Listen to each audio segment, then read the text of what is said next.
பிரணிதா வீட்டு சமையலுக்கு உங்கள் அன்போடு வரவேற்கிறேன். இன்றைக்கி நம்ம என்ன செய்ய போகிறோம்னு பார்த்தீங்கன்னா, ஒரு நல்ல கருவாடு தொக்கு தாங்க செய்ய போகிறோம். மழைக்கு நல்லாயிருக்கும். இப்போ அதுக்கு தேவையான பொருளெல்லாம் உங்களுக்கு சொல்கிறேன், பார்த்துக்கோங்க. தக்காளி 4 தக்காளிங்க கட் பண்ணி வச்சுருக்கேன். அதே மாதிரி வெங்காயமும் நல்லா நிறைய போட்டதாங்க நல்லாயிருக்கும். அதுவும் 4 வெங்காயம், கொஞ்சம் கருவேப்பிலை, 2-3 பச்சை மிளகாய், ஒரு 10 பல் பூண்டுங்க, தேவையான அளவு கொத்தமல்லி, ஒரு சின்ன ஸ்பூன் அளவு கடுகு, ஒரு சின்ன ஸ்பூன் அளவு ஒரு அரை ஸ்பூன் மஞ்சத்தூள், 2 ஸ்பூன் குழம்பு மிளகாத்தூள், தேவையான அளவு எண்ணெய்ங்க. பார்த்துக்கோங்க. கருவாடு இது உப்பாக இருக்குங்க அந்த கருவாடு, அதனால் நான் சுடுதண்ணி, மஞ்சத்தூள், எலுமிச்சை பழம் போட்டு ஊற வச்சுருக்கேங்க. நம்ம செய்யும் போது லாஸ்ட்டில் அதை சேர்க்கணும். கழுவிட்டு சேர்த்துக்கலாங்க. இப்போ ஸ்டவ் பற்ற வைக்க போகிறோங்க. கேஸ் ஆன் பண்ணிக்கோங்க.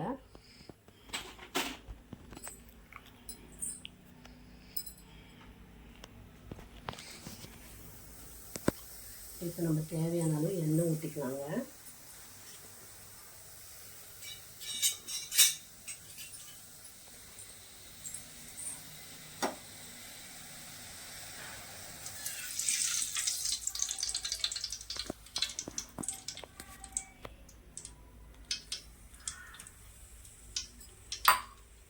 கடுகு போட்டுக்கலாங்க.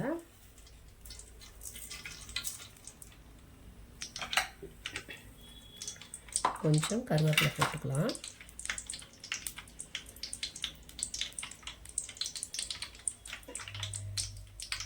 கடுகு பொரிஞ்சோடனே போட்டுக்கோங்க.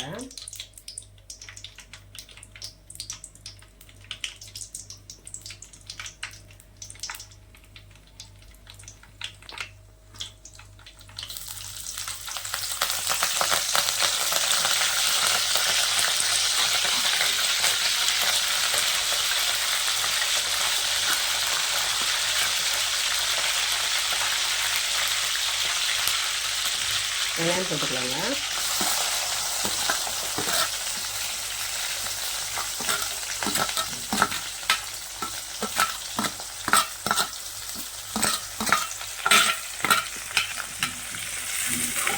வெங்காயம் நல்லா வதங்கிட்டோங்க. வதங்கினா தான் நல்லாயிருக்கும். நம்ம வதக்கும் போது உப்பு போடுவோம்ல, சீக்கிரம் வதங்கிட்டோன்னு அந்த மாதிரி இது போட வேணாம். ஏன்னா நம்ம கருவாடு தொக்கு தான் பண்ண போகிறோம். கருவாடில் ஏற்கனவே உப்பு இருக்கனால இதில் போட்டோம்னா அதிகமாகிடும். அதனால் நம்ம பார்த்துட்டு போட்டுக்கலாங்க. இதை லாஸ்ட் வரைக்கும் போட வேணாம்.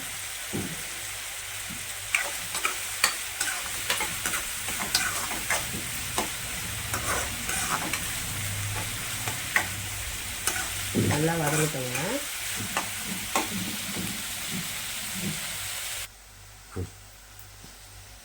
பாருங்கள், வெங்காயம் நல்லா வதங்கிடுச்சுங்க. இந்த மாதிரி இந்த பதத்துக்கு வதங்கணும். அப்போ தான் நம்ம செய்ய போகிறதுக்கு நல்லாயிருக்கும்.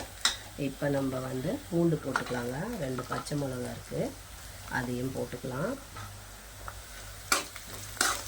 அதையும் சேர்த்து நல்லா வதக்கி விட்டுடலாங்க.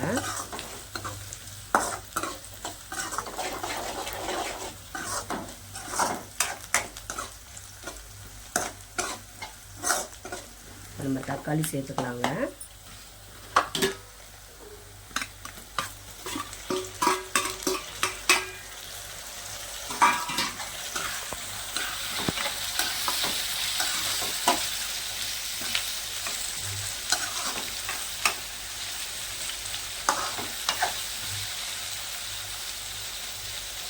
தக்காளி நல்லா வதங்கிட்டோங்க.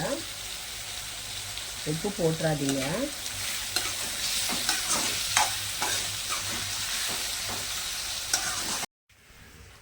நல்லா வதங்கி வந்துடுச்சுங்க. மிளகாத்தூள், மஞ்சத்தூள், தக்காளி, வெங்காயம் எல்லாமே நல்லா வதங்கி வந்துடுச்சு.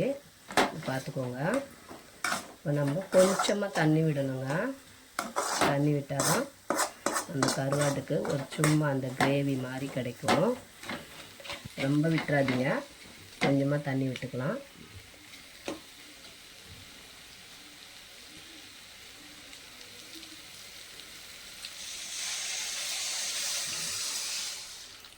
போடுங்க. இது நல்லா கொதித்து வரட்டும்.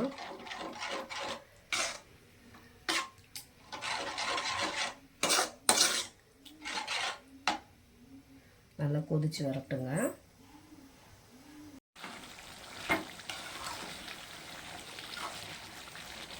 கொஞ்சம் வேகட்டுங்க. வெந்ததுக்கு அப்புறமா நம்ம உப்பெல்லாம் கரெக்டாக இருக்கான்னு பார்த்துக்கலாம்.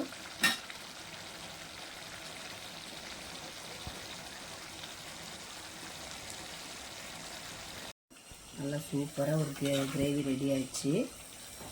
நல்லா இருக்குங்க. இதில் கொஞ்சோண்டு மேலே நம்ம கருவேப்பிலை கொத்தமல்லி சேர்த்துக்கலாங்க. ரொம்ப நல்லாயிருக்கும்.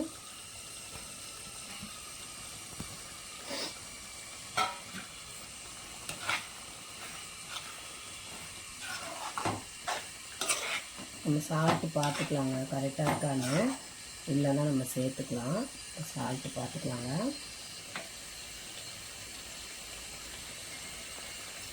கரெக்டாக தாங்க இருக்குது.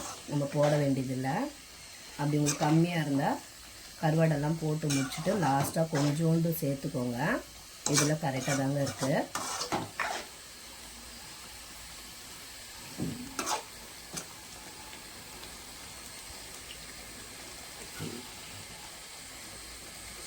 பாருங்கள் எப்படி இருக்குன்னு. இந்த வீடியோ உங்களுக்கு பிடிச்சிருந்தா லைக் பண்ணுங்கள், ஷேர் பண்ணுங்கள், கமெண்ட் பண்ணுங்கள், பெல் ஐகானை டச் பண்ணுங்கள், சப்ஸ்கிரைப் பண்ணுங்கள். அடுத்தடுத்த வீடியோ உங்களுக்கு வரணுன்னா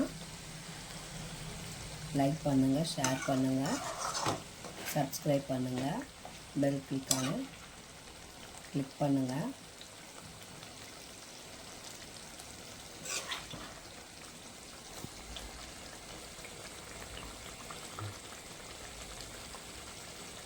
ரெடி ஆயிடுச்சுங்க.